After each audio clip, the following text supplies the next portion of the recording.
إن الحمد لله نحمده ونستعينه ونستغفره ونعوذ بالله من شرور أنفسنا ومن سيئات أعمالنا من يهده الله فلا مضل له ومن يضلل فلا هادي له وأشهد أن لا إله إلا الله وحده لا شريك له وأشهد أن محمدًا عبده ورسوله من يطع الله ورسوله فقد رشد واهتدى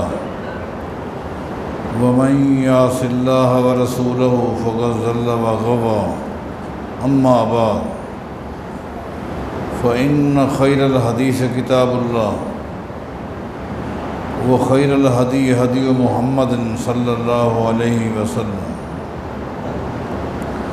وشر الأمور محدثاتها وكل محدثة بدعة وكل بدعة ضلالة وكل ضلالة في النار أعوذ بالله من الشيطان الرجيم بسم الله الرحمن الرحيم والسابقون الأولون من المهاجرين والأنصار والذين اتبعوهم بإحسان رضي الله عنهم ورضوا عنه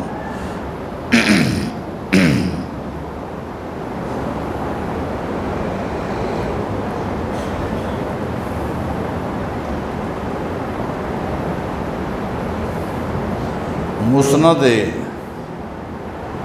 زبیر ابن العوام رضی اللہ عنہ، مرویات زبیر ابن العوام رضی اللہ عنہ، وہ احادیث جن کے راوی سیدنا زبیر بن عوام رضی اللہ عنہ، چاہے ان کا تعلق دین اسلام کے کسی بھی چیپٹر کے ساتھ ہو، کسی بھی باب کے ساتھ تعلق ہو،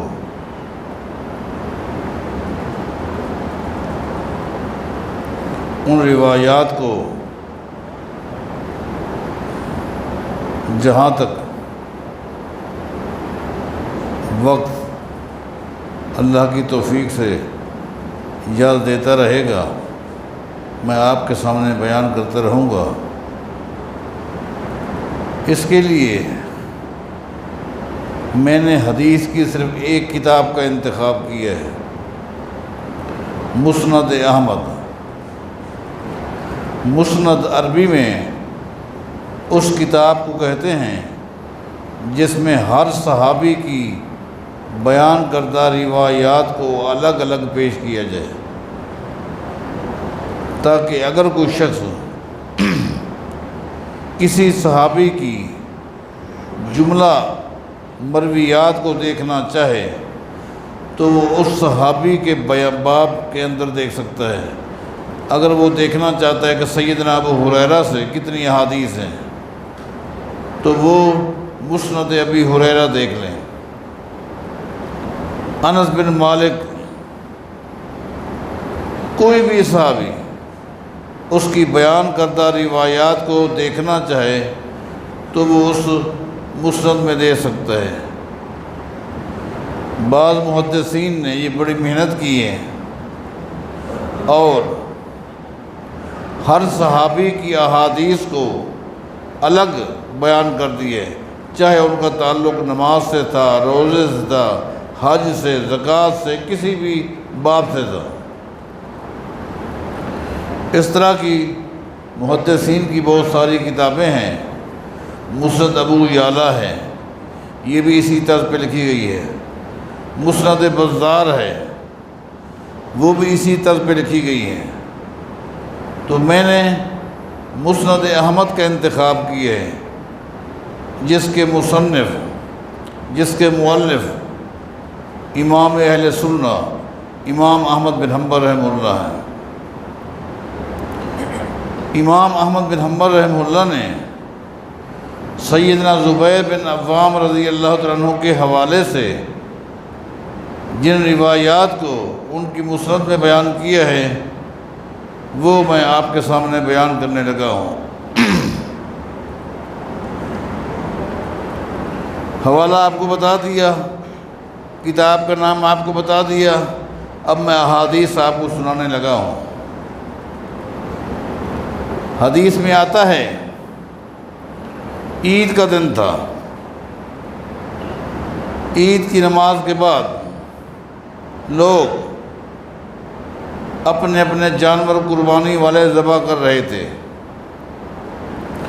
نبی علیہ السلام نے پیغام بھیجا زبیر بن عوام کے پاس رضی اللہ عنہ، آپ آئیں اور میری بات سن کر جائیں۔ سیدنا زبیر بن عوام رضی اللہ عنہ نبی علیہ السلام کے پاس چلے گئے۔ نبی علیہ السلام نے فرمایا میری حدیث کو ذہن نشین کرو، میں تمہیں ایک حدیث سنانے لگا ہوں، میرا یہ حکم نامہ ہے، میرا یہ فرمان ہے، میرا یہ پیغام ہے، اس کو نوٹ کرو۔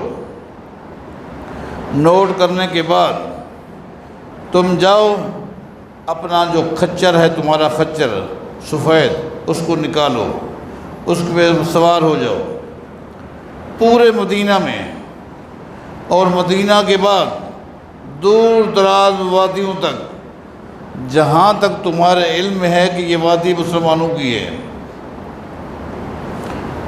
ہر وادی میں جاؤ اور ہر وادی والے کو، ہر شخص کو میری حدیث سنا کرو۔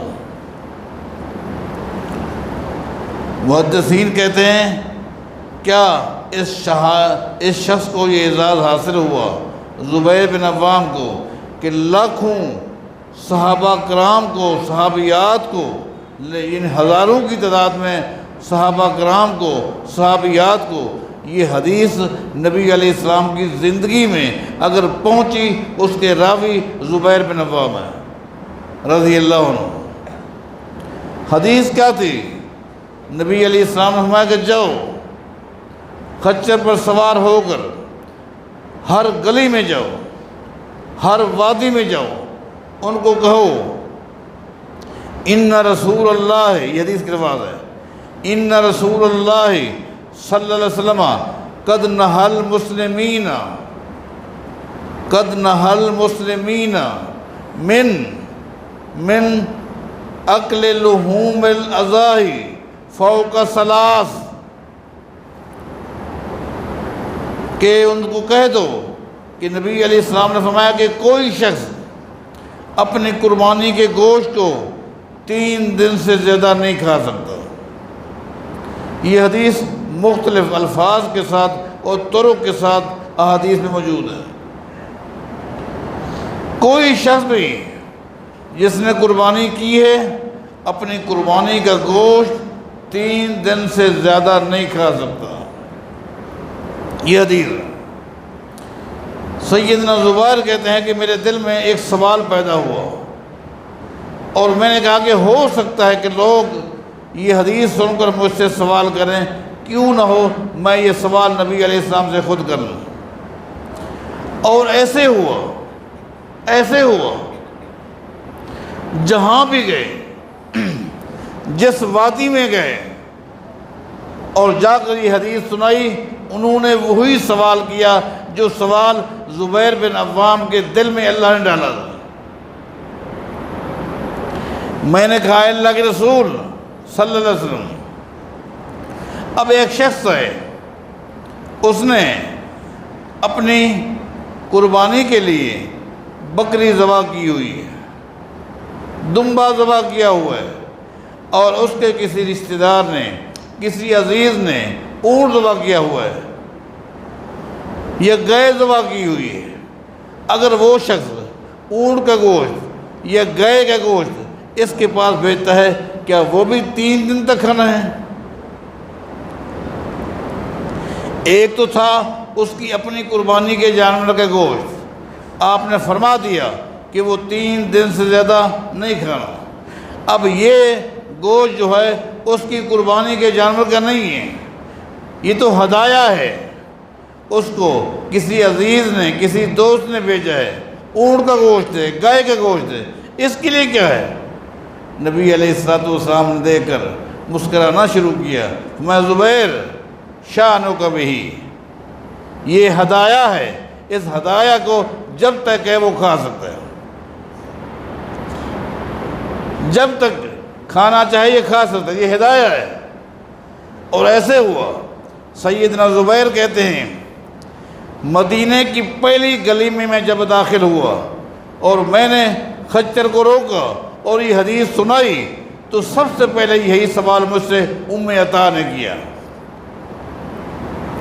ام عطا وہ صحابیہ ہے جس کو نبی علیہ السلام نے بلایا تھا اور آپ نے فرمایا تھا عید آنے والی ہے، پورے مدینہ کی عورتوں کو جا کے بتا دے، سب نے عید کی نماز کے لیے آنا ہے، ان کو بھی بتا دے جن کے پاس برقعے کا کپڑا نہیں ہے وہ کسی سہیلی سے، کسی پڑوسن سے لے، وہ بھی ہے، حتیٰ کہ ان کو بھی بتا دے، ان عورتوں کو بھی بتا دے جو مخصوص ایام کی وجہ سے نہ نمازیں پڑھ سکتی ہیں نہ مسجد میں جا سکتی ہیں، ان کو بھی چاہیے کہ وہ عیدگاہ میں پہنچے۔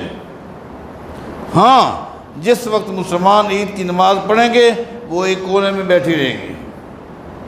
وَلْيَشْهَدْنَا دعوت المسلمین، جب مسلمان دعا مانگیں گے تو ان کو چاہیے کہ وہ دعا میں شریک ہوں۔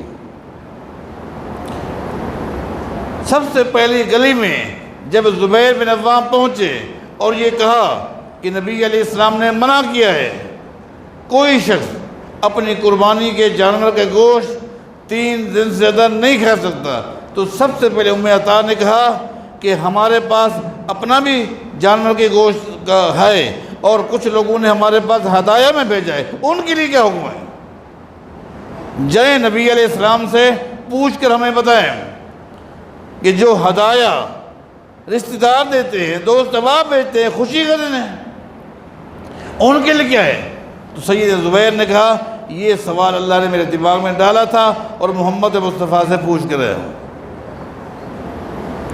یہ حدیث ہزاروں مسلمانوں تک نبی علیہ السلام کی زندگی میں پہنچی، یہ کیا اعزاز ہے شخص کو کہ نبی علیہ السلام کی ایک حدیث لوگوں تک پہنچانے کے لیے کہاں کہاں تک خچر پر سوار ہو کر یہ شخص گیا۔ اس حدیث کے راوی کون ہے؟ زبیر بن عوام رضی اللہ عنہ۔ حدیث میں آتا ہے جس وقت سورہ تکاثر کا نزول ہوا، اعوذ باللہ من الشیطان الرجیم، بسم اللہ الرحمن الرحیم، الہاکم التکاثر حتی زرتم المقابر کلا سوف تعلمون ثم کلا سوف تعلمون کلا لو تعلمون علم الیقین لترون الجحیم ثم لترونها عین الیقین ثم لتسألن یومئذ عن النعیم۔ آخر میں اللہ تعالیٰ فرماتا ہے قیامت کے دن تم سے نعمتوں کے متعلق سوال ہوگا۔ اس مجلس میں جتنے صحابہ کرام بیٹھے تھے ہر صحابی کے ذہن میں ایک سوال آیا جس کا اظہار انہوں نے بعد میں کیا، حتیٰ کہ ابو بکر صدیق رضی اللہ تعالیٰ عنہ کے دل میں بھی وہ سوال آیا، دماغ میں یہ سوال اٹھا کہ میں پوچھوں نبی علیہ السلام سے کہ ہم سے قیامت کے دن کن نعمتوں کے بارے پوچھا جائے گا۔ انما ہما الاسودان التمر والماء، نبی علیہ السلام سے پوچھے تو صحیح کہ وہ کون سی نعمتیں ہیں جن نعمتوں کے متعلق اللہ تعالیٰ ہم سے پوچھے گا، اس لیے اس وقت کھانے کے لیے ہمارے پاس اللہ کی ایک نعمت کھجور ہے، صبح کو اٹھ کے کھجور کھاتے ہیں، دوپہر کو رات کو جب بھی بھوک لگتی ہے کھجور کھاتے ہیں، اور پینے کے لیے پانی ہے۔ وہ دن تھے لیکن کسی کو ضرورت نہیں ہوئی، کون نبی علیہ السلام سے پوچھے؟ کہیں نبی علیہ السلام ناراض نہ ہو جائیں۔ اللہ کی نعمتوں کے حوالے سے یوں سوال کرتے ہیں۔ اللہ نے جرأت جس دل کے اندر بٹھا دی وہ یہ زبیر بن عوام ہے رضی اللہ عنہ۔ آگے بڑھتے ہیں، کہتے ہیں اے اللہ کے رسول، عرض ہے ایو نعیم نسأل عنہ، ایو نعیم نسأل عنہ، یہ تو بتائیں کل قیامت کے دن اللہ تعالی ہم سے کن نعمتوں کے بارے سوال کرے گا؟ ہما الاسودان التمر والماء، اس وقت مسلمانوں کے پاس اللہ کی نعمتیں صرف دو ہیں، کھانے کے لیے کھجور ہے، پینے کے لیے پانی ہے، ان کے متعلق سوال ہوگا، وضاحت کیجیے۔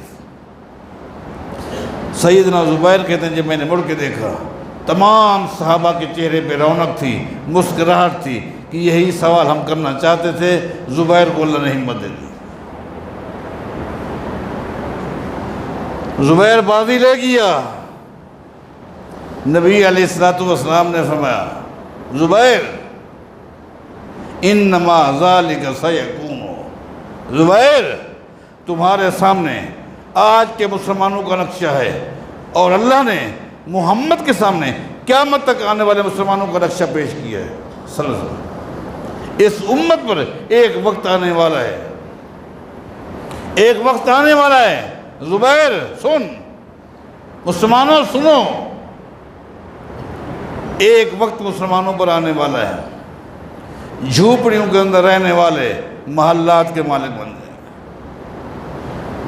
کچے مکان میں رہنے والے بنگلے بنا لیں گے، بکریوں کے چروائے کارخانوں کے مالک بن جائیں گے، دنیا کی ریل پھیر ہوگی۔ وہ وقت ہے، آنے والا ہے میری امت کے اوپر، دولت کی کمی نہیں ہوگی لیکن اخلاص چلا جائے گا، محبتیں چلی جائیں گی، دینداری چلی جائے گی۔ یہ وہ وقت ہوگا کہ نعمتوں کے ایک ایک نقطے کے متعلق سوال ہوگا۔ اس حدیث کے بھی راوی کون ہیں؟ سیدنا زبیر بن عوام رضی اللہ عنہ۔ سیدنا زبیر بن عوام کہتے ہیں رضی اللہ عنہ، ایک دن نبی علیہ السلام میں لوگوں البلاد بلاد اللہ ہے، البلاد بلاد اللہ ہے، لوگوں یہ پوری زمین اللہ کی ہے۔ وقتی فائدہ اٹھانے کے لیے اللہ نے اپنے بندوں کو دی ہوئی ہے، ماننے والوں کو بھی دی ہوئی ہے، نہ ماننے والوں کو بھی دی ہوئی ہے۔ کوئی اللہ کی اس زمین سے فائدہ اٹھا کے گھر بناتا ہے، کوئی کھیت لگاتا ہے، کوئی کچھ کرتا ہے، لیکن یہ زمین کیا ہے؟ البلاد بلاد اللہ ہے۔ یہ زمین، اس زمین کا مالک اللہ ہے، والعباد و عباد اللہ ہے، اور اللہ کی اس زمین پر رہنے والے جتنی بھی مخلوق ہے وہ سب اللہ کی مخلوق ہے۔ فَأَيْنَمَا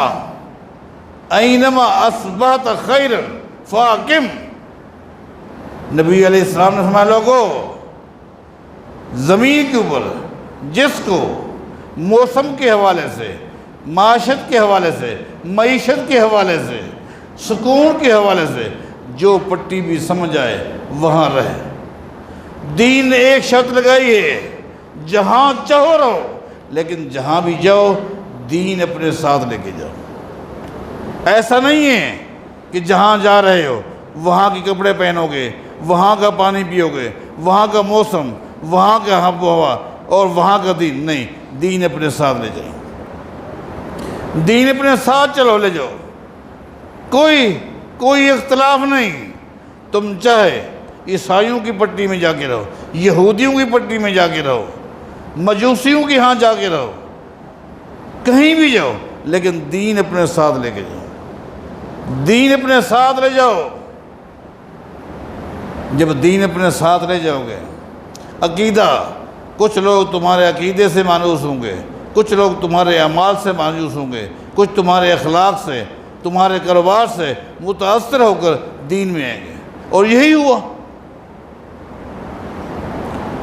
ہندوستان میں آپ کو پتہ ہے، ہندوستان میں سب سے پہلا مسلمانوں کا قافلہ کب آیا، کس نے بھیجا؟ اور کس مقصد کے تحت بھیجا۔ ہندوستان میں سب سے پہلا قافلہ بھیجنے والے عمر بن خطاب رضی اللہ عنہ۔ کب بھیجا؟ 15 ہجری میں۔ فتوح البلدان اس کی اندر تفصیل موجود ہے۔ 15 ہجری کا واقعہ ہے۔ سیدنا عمر بن خطاب رضی اللہ تعالیٰ عنہ نے ایک قافلہ روانہ کیا۔ اس قافلے کے اندر 100 افراد تھے، جن میں 99 تابعین تھے اور ایک صحابی تھا۔ ابو العاص ثقفی کے 3 بیٹے تھے اور اتفاق کے تینوں صحابہ تھے۔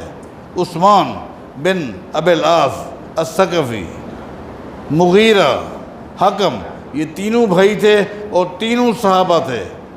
سیدنا عمر بن خطاب رضی اللہ تعالیٰ عنہ نے مغیرہ جو ابو العاص ثقفی کا بیٹا تھا اور صحابی رسول تھا، ان کو امیر بنایا اور 99 تابعین کا قافلہ ان کی نگرانی میں اور ہند میں بھیجا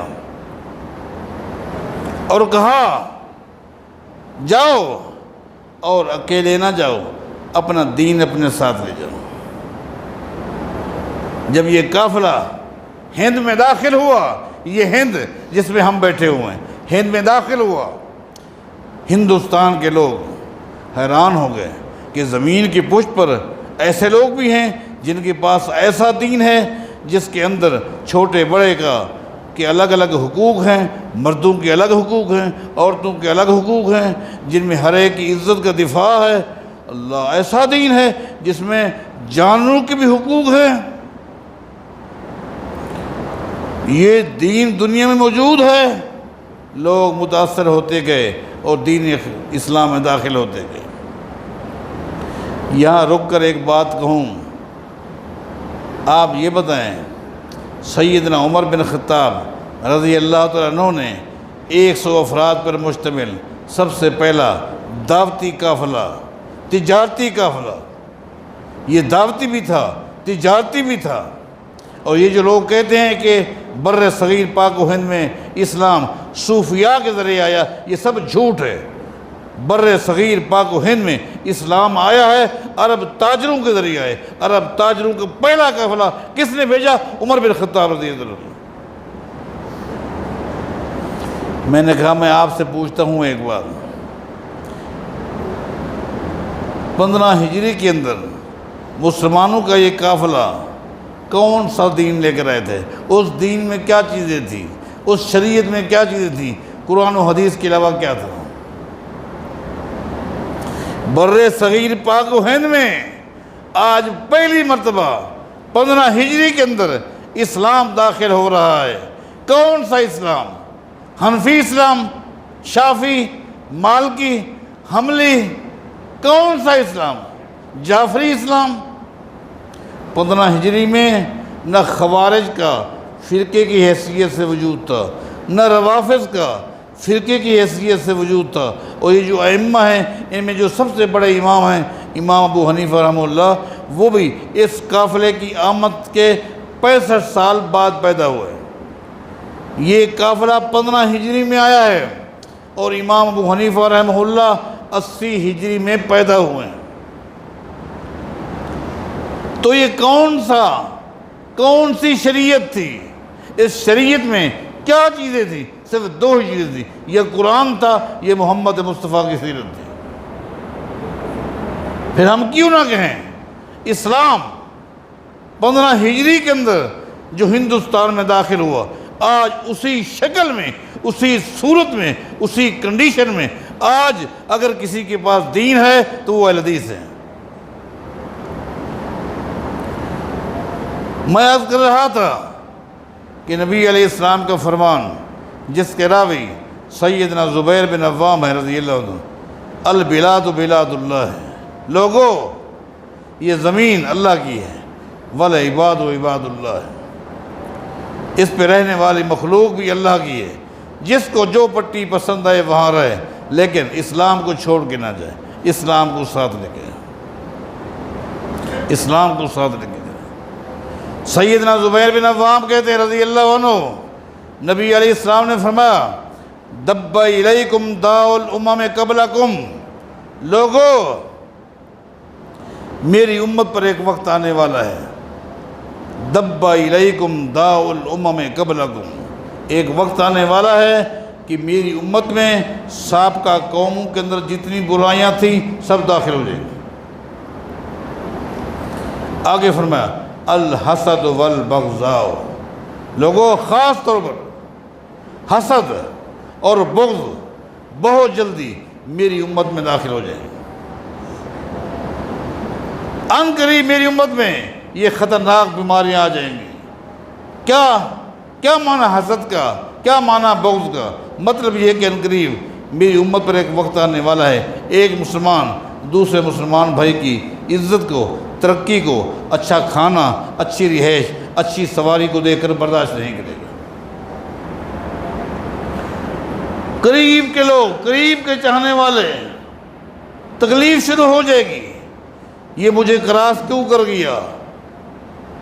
کل تک تو ہم ایک جیسے تھے، آج یہ دکان کا مالک بن گیا، آج یہ کارخانے کا مالک بن گیا، کل تک تو ہم کرائے کے مکان میں رہتے تھے، آج اس نے اپنا بنگلہ لے لیا۔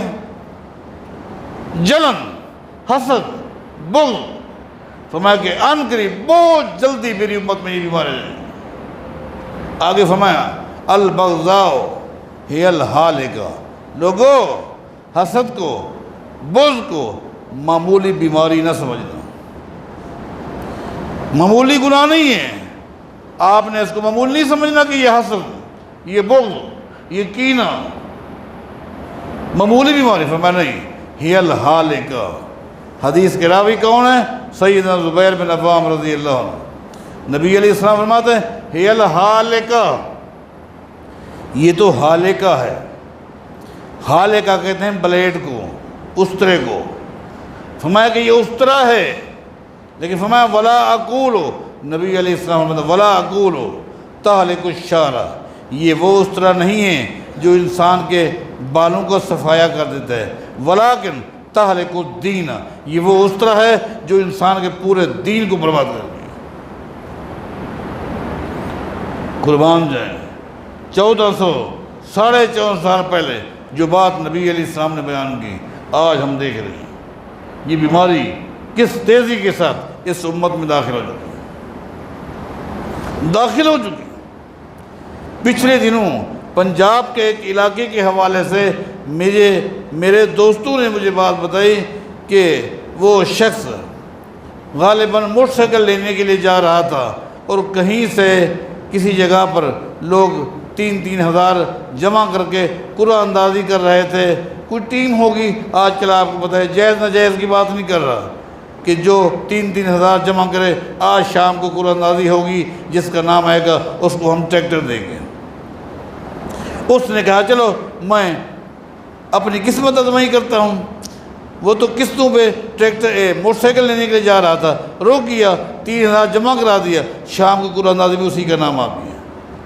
وہ جا رہا تھا موٹر سائیکل لینے کے لیے، ٹریکٹر لے کے جب گھر پہنچا، گھر والے تو خوش ہو گئے، اس کے گھر کے ساتھ اس کے سگے بھائی کے گھر تھا، جب دیکھ اس کے پاس ٹریکٹر آ گیا، اتنا اس کو تکلیف ہوئی، اس کو ٹیک ہوا، وہ فوت ہو گیا۔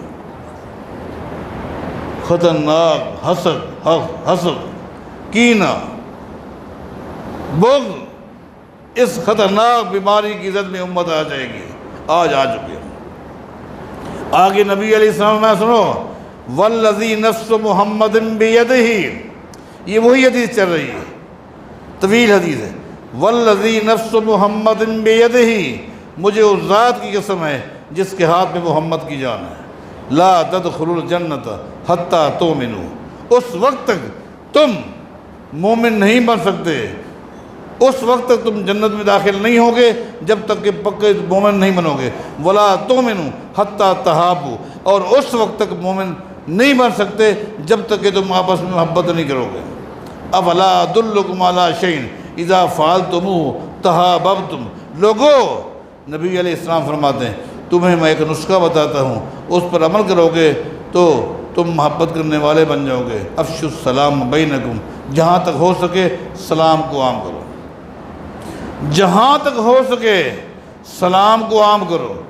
حضرات سیدنا زبیر بن عوام کے حوالے سے روایات جو ذہن میں رکھ کرایا تھا وہ تو کافی تعداد میں ہیں، بہت ساری روایات ہیں، اگر بیان کرنے لگ جاؤں، اگر آپ کہتے ہیں تو خالی روایات دو چار سنا دیتا ہوں، ترجمہ آپ خود کر لینا یا اسی پر اکتفا کرتے ہیں، لیکن میں آپ کو بتا دوں سیدنا زبیر رضی اللہ تعالیٰ عنہ سے جو روایات ہیں محدثین نے اپنی کتابوں کے اندر درج کی ہے، یہ الگ بات ہے، یہ ایک الگ بات ہے کہ لکل فن رجال، ہر فن کے لیے اللہ نے بندے پیدا کیے تھے، یہ الگ بات ہے ان کا جو شعبہ، جس شعبے کو سیدنا زبیر نے انتخاب کیا ہوا تھا وہ جہاد کا شعبہ ہے، وہ جہاد کا شعبہ ہے۔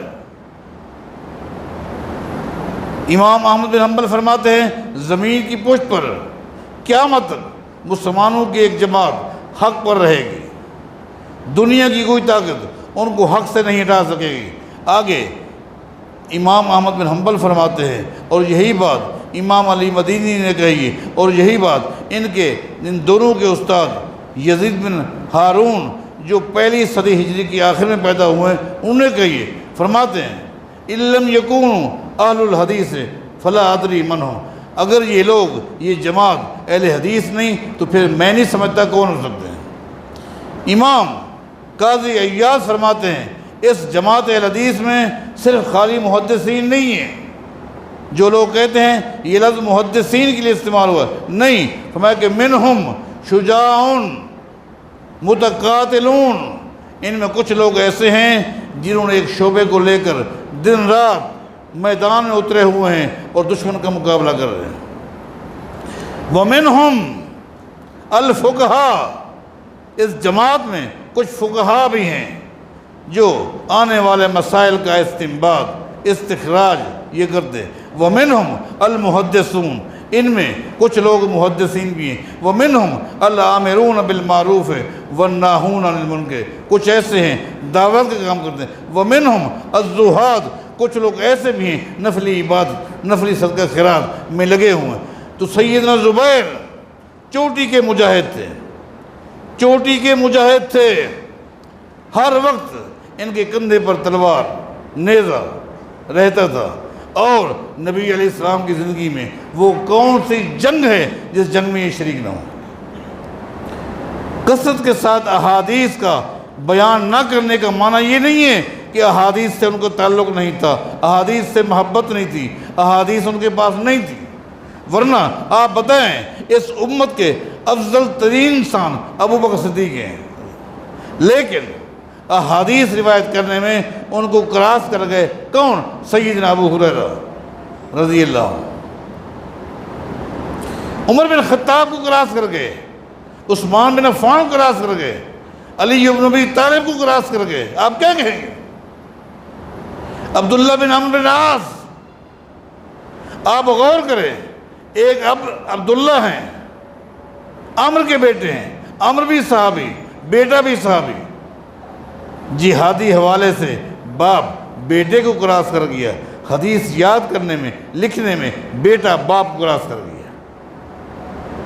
اس کا معنی یہ مت سمجھا کریں کہ جی ابو بکر صدیق کو حدیثیں کم آتی تھیں، ان سے کم احادیث مروی ہیں، عمر بن خطاب جن کی شان تو یہ احادیث کم آتی تھی، ایسی بات بالکل نہیں، یہ خام خواہ کی باتیں ہیں، ورنہ تمام صحابہ جو تھے ان کے پاس علم تھا، جتنا جن کے پاس علم تھا اتنا ان کے پاس عمل بھی تھا۔ انہی میں سے ایک سیدنا زبیر بن عوام بھی ہیں رضی اللہ تعالیٰ عنہ، جن کی احادیث کو محدثین نے اپنی کتابوں میں کثرت کے ساتھ بیان کی ہے۔ اللہ تعالیٰ ہم سب کو تمام اہل بیت اور صحابہ کرام کے نقش قدم پر چلنے کی توفیق عطا فرمائے۔ سیدنا زبیر بن عوام کہتے ہیں نبی علیہ الصلوۃ والسلام نے فرمایا غیر الشیبہ ولا تشبہ الیہود، لوگوں مرد اس امت کے مردوں کو بھی حکم ہے عورتوں کو بھی حکم ہے کہ جس کے بال سفید ہو جائیں ان کو چاہیے کہ وہ رنگ دیں، داڑھی سفید ہو گئی ہے اس کو رنگیں، کالا کرنے سے بچیں، سر سفید ہو گئی ہے اس کو رنگیں، کالا کرنے سے بچیں، اور کالے کے علاوہ باقی جو بھی رنگ ہے وہ آپ کر سکتے ہیں۔ کہتے ہیں کہ ہم نے پڑھا ہے کہ سیدنا زبیر کی داڑھی سفید ہو گئی تھی تو کیا ان کا عمل نہیں تھا؟ دیکھیں بات یہ ہے کہ یہ نبی علیہ السلام کا جو عمل ہے یہ وجوب کے لیے نہیں ہے بلکہ استحباب کے لیے۔